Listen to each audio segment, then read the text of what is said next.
this news. Time once again to see what's making headlines in the papers. Deepika Lauren joining us. Deepika, this time we're beginning in Britain, where the dailies are reacting to the Brexit chaos. That's right. Boris Johnson saying, we heard it earlier, that he'd rather be dead in a ditch than delay Brexit. It comes after British lawmakers refused to accord that snap election that he'd been threatening to go ahead with. The British Prime Minister has really taken a beating this week after the House of Commons also passed a bill that could take the no-deal Brexit off the table. It's really left his Brexit strategy in tatters, and now, of course, his own brother has walked out. He's making, Joe Johnson's making a lot of the British dailies today. The Daily Mirror says even Boris's own family don't trust him. You can see on the bottom there, his brother quits government. His sister tells him to climb down from a greasy pole, and his brother-in-law tweets, "Well done, Joe." The Metro impressing us with their use of alliteration today. BoJo blow as BoJo goes. And you see the headline there, blonde leaving the blonde. I quite like the Times cartoon from Peter Brooks today, who sees it not so much as a knife in the back, but a brotherly hug. That's a pretty low blow. A low blow. A bit of a biblical feel from British author Jeffrey Archer, who likens it to the story of Cain and Abel in the book of Genesis. That's right. Jeffrey Archer penning this piece for The Telegraph today, wondering if what it is about brothers that makes it so captivating. You'll remember there was a saga years ago between Ed and David Miliband. Now the Johnson brothers in the book of Genesis, Cain murdered his brother Abel in a story that was about ambition and rivalry. For Archer, though, the case of Joe and Boris Johnson is a little different. He hypothesizes that it's because Joe just couldn't stomach seeing 21, quote, thoroughly decent Tory MPs being fired.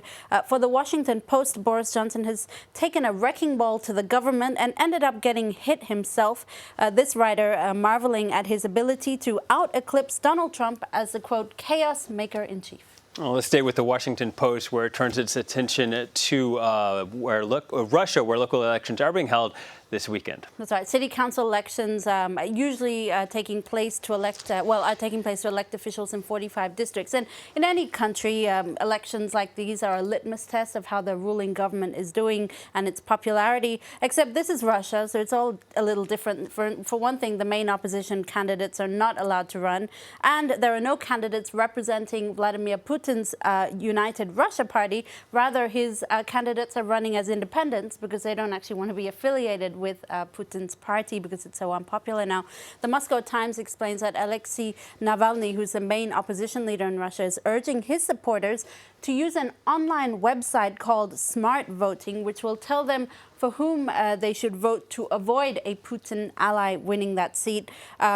Basically, the bottom line being there's probably going to be a lot of abstention votes this weekend. And finally, German Chancellor Angela Merkel is heading to China today in what will be her 12th official visit. That's right, and she's under pressure, notably will to address the unrest in Hong Kong and the issue of democracy.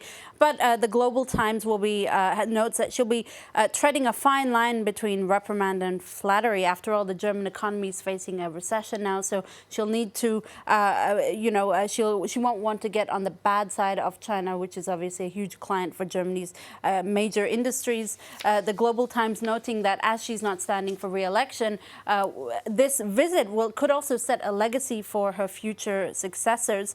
There is no word, though, on whether she'll broach a rather controversial topic that's the naming of the new panda cubs at Berlin Zoo, which has gotten very political very quickly. A competition was launched to find names for the cubs, but then a couple of German papers urged their readers to vote for Hong and Kong in honor of the protesters.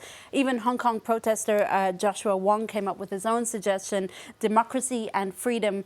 Symbolic, but not really great names. Not catchy. Not catchy. Other names, which are catchier, yin and yang, ping and pong, and plish and plum. Probably will be none of these names because China owns the pandas, so they'll probably name it whatever they want. Okay, I think that's probably the way it's going to go. All right, thank you very much, Deeptika Lauren, with a look at what's making headlines.